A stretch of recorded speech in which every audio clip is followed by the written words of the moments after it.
Hi friends, a very warm welcome back to our channel. This is your Chanda Mama bringing you a new story today, Magnanimity, published in the Chanda Mama magazine. So this is the story of Vikram and Betal. So let's move towards the story. Vikram once again went back to the tree, took down the corpse, threw it across his shoulder and began to walk towards the burial ground. "O king," said the Betal of the corpse, "you remind me of Dhananjaya. He too kept his word at any cost.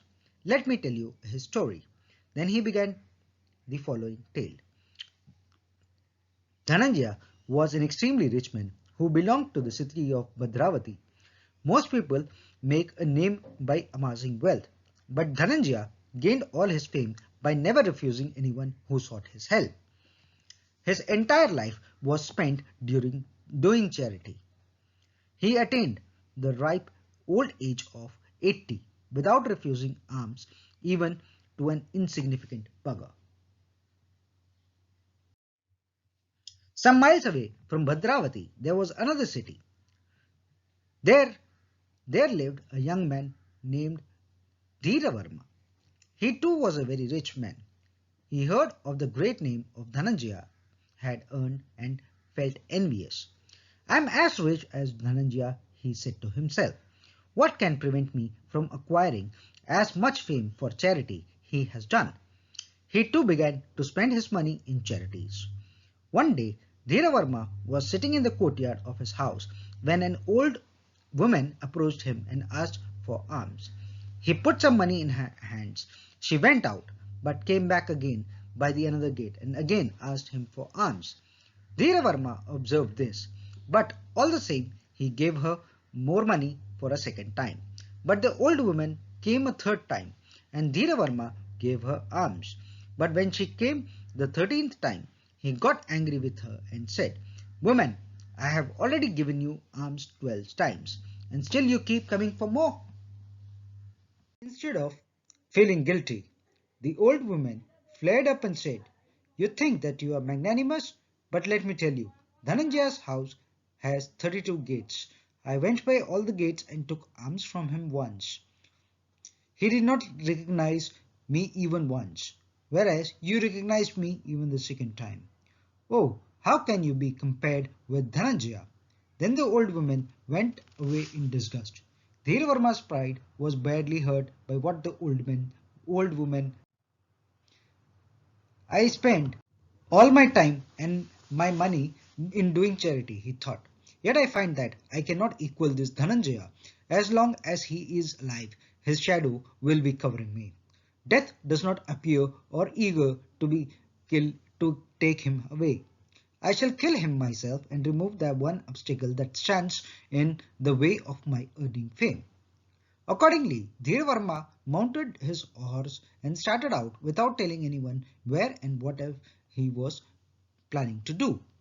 After traveling for a couple of days, he emerged out of the forest on the outskirts of Bhadravati. Here, Dhiravarma met an old man who walked alone, dressed in very simple clothes. This old man was none other than Dhananjaya, but Dhiravarma never suspected it. Since he was alone and in ordinary clothes, it was Dhananjaya's habit to walk up to the forest and back every day.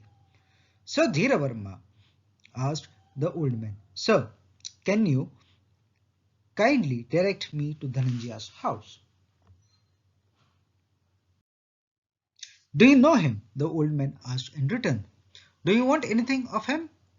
"I do not want to meet him," Dhiravarma replied. "It is enough if I can see him but once." Dhananjaya thought that there was something suspicious about this young man. "At the moment, Dhananjaya is not in town," he said to Dhiravarma, "but I can lodge you in his mansion. I can even manage that Dhananjaya will not know who you are and where you come from." "I shall be very much obliged if you can do so," Dhiravarma said. "Where is your residence?" "I live in the same mansion of Dhananjaya. At one time, both of us were inseparables. Now I am one of his servants." "He has grown big while I remain what I am," the old man said. "What a shame," Dhiravarma said. They went to Dhananjaya's mansion.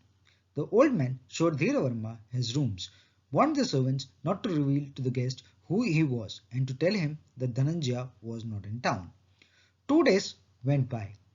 Both morning and evening, Dhananjaya came to see Dhiravarma and conversed with him, but the latter did not reveal what brought him. Dhananjaya was certain about one thing. Dhiravarma had an evil motive behind his desire to meet him.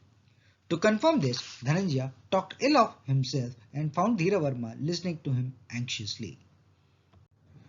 On the morning of the third day, Dhananjaya went to Dhiravarma and said, "My son, Dhananjaya has returned. Would you like to go and meet him?" "No, no," Dhiravarma replied. "Let me see him once from a distance. That will do. You may as well tell me your purpose of coming here." Dhananjaya said, "I promise to fulfill it, however difficult it would be. I can give you the right advice. You need not hesitate." After some hesitation, Dhiravarma made Dhananjaya swear secrecy and told him about his evil intention. Dhananjaya was astounded when he learned that Dhiravarma had come with the intention of killing him. Then he said, "This is not a very difficult thing to manage. Go to the forest outside the city at the hour of sunset, and you can get Dhananjaya alone." That very evening, Dhiravarma mounted his horse and left the city. Soon he entered into the forest. He did not go far when he saw an old man walking before him. He drew his sword as he came up with the old man and shouted, "At last, death comes to you, old man." At the moment, the old man looked back. Dhiravarma's hand did not descend. "You!" he shouted in surprise. "Yes, my son, it is I. Many people asked of me many things, and I had never refused anyone. You alone asked for my life. Should I deny you? Take what you have come for. There is none to hinder you." Dhananjaya said. Dhiravarma was in tears. So Dhiravarma shed tears and he asked for forgiveness from Dhananjaya. "Please forgive me," he said pitifully. "My son," the old man replied, "there is nothing to forgive. Love of fame is not bad in itself. There are those who make wars and slay thousands in order to achieve fame. Your desire for fame is not a selfish one. You want to become famous by giving away what you have. You are really a nice person. I am very near my end. Since I am standing in the way of your fame, kill me without hesitation."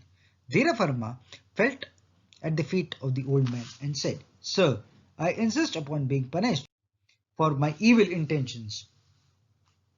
I beg you to punish me. You should not refuse me what I ask for." "Well," said the old man thoughtfully, "let me devise a punishment for you. Assume my name, go to my house, and live there for the rest of your life. While I assume your name, go to your palace, go to your place, and spend the rest of my life there." Dhiravarma agreed to this.